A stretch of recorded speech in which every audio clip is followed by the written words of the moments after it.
bisa kita hidupkan kembali, termasuk kewenangan MPR untuk menetapkan haluan negara. Itu tidak perlu kita sama dengan Amerika dan negara lain, kita butuh itu. Nah, tapi nggak usah dikaitkan dengan status lembaga tertinggi negara, nggak usah begitu. Nah, termasuk misalnya inilah perlunya evaluasi.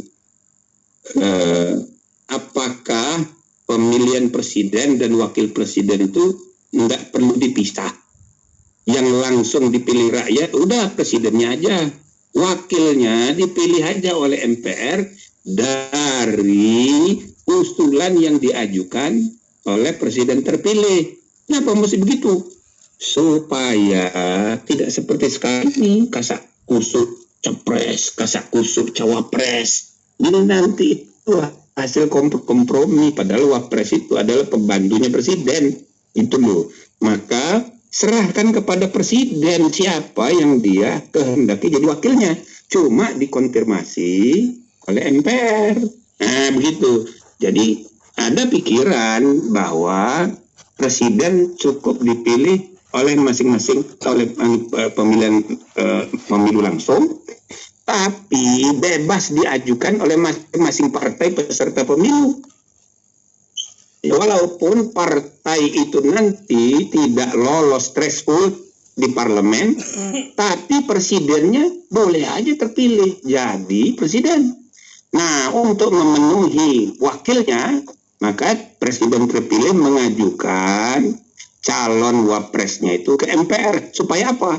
MPR itu mendapat dukungan mayoritas suara koalisi di parlemen. Sehingga wapres itu menjadi kuat. Tetapi dia tetap wakil. Dia bukan Perdana Menteri seperti di Rusia, bukan Perdana Menteri seperti di Prancis, dia bukan kepala pemerintahan, tapi tetap wakil kepala pemerintahan, wakil kepala negara. Nah, kepala negara dan kepala pemerintahnya tetap presiden, tapi dia didukung, dibantu, didampingi oleh tokoh yang kuat, oleh tokoh yang tidak sekedar hasil negosiasi kasak kusuk seperti sekarang ini. Nah, kemudian threshold 20% untuk capres nggak perlu. Saya sendiri diundang menjadi pemantau pemilu internasional waktu Presiden Vladimir Putin terpilih yang terakhir. Nah, di sana itu yang mengajukan calon itu 34 calon. Tapi sudah diseleksi oleh KPU setempat di Moskow, yang lolos cuma 8. Tapi begitu Pilpres diselenggarakan, Vladimir Putin itu dapat 76%. Nah, apalagi sekarang setelah perang ini, mungkin kalau dipilih lagi ya 90% dia orangnya sangat populer. Jadi waktu Pilpres dia menang 76%. Nah, artinya kalau rakyat menghendaki pas terpilih, tapi tidak perlu menghalangi yang 7 calon lainnya. Untuk apa? Itu kan menggambarkan pluralitas politik. Masyarakat kita ini terlalu beraneka ragam, Bhinneka Tunggal Ika. Jadi biarin aja capresnya banyak. Sebanyak-banyaknya berapa sih? Paling 5 gitu. Nah, jadi tidak usah ada presidential threshold, tapi threshold itu cukup untuk di parlemen. Supaya tidak semua orang bikin partai sendiri-sendiri. Nah, ada syaratnya. Jadi presidential threshold kita tiadakan, ya, parliamentary threshold kita tetap bila perlu diperkuat, ya, ditingkatkan misalnya, tapi itu tergantung kesepakatan, bukan 4% tapi 5%. Namun yang juga penting ialah wakil presiden itu biar dipilih oleh MPR aja, supaya wakil presiden itu jadi hasil koalisinya partai mayoritas sehingga pemerintah jadi kuat. Nah, ini kan harus hasil evaluasi dari praktek 25 tahun terakhir ini, gitu loh. Nah, demikian juga kalau menurut saya ya, kita harus evaluasi. Kenapa kita harus punya 3 lembaga dalam struktur parlemen? Seluruh dunia nggak ada. Ini namanya trikameralisme. Yang ada itu cuma kalau nggak 1 lembaga, 2 lembaga. Itu yang namanya bikameral. Tentang perbedaannya itu hanya lingkup kekuatan dari masing-masing bikameral itu. Nah, kita ini ada 3 lembaga, MPR sendiri, DPR sendiri, DPD sendiri. Nah, apa nggak bisa? Sayang duitnya terlalu banyak, habis duit untuk percuma. Itu loh. Jadi saya sekarang anggota DPD, perlu dipikir ulang apa perlu DPD ini.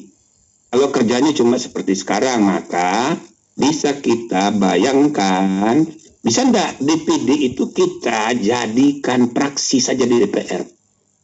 Sedangkan di forum MPR ditambahin praksi utusan golongan seperti dulu. Jadi ada 2, itu aspirasi daerah ikut mengambil semua keputusan di DPR, baik legislasi, pengawasan, anggaran. Nggak seperti sekarang kayak LSM gitu loh, hanya memberi saran, pertimbangan, tapi masuk kotak nggak pernah didengar oleh DPR. Nah, jadi DPD itu harus dievaluasi. Begitu juga KY, Komisi Yudisial. Saudara, Komisi Yudisial itu pekerjaan utamanya mengusulkan pengangkatan Hakim Agung.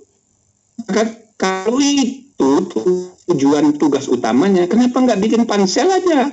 Panitia seleksi di di Mahkamah Agung. Nggak perlu lembaga yang didirikan masuk dalam konstitusi bernama Komisi Yudisial. Nah, jadi saya juga mengusulkan supaya kita evaluasi ini kelembagaan yang namanya Komisi Yudisial itu.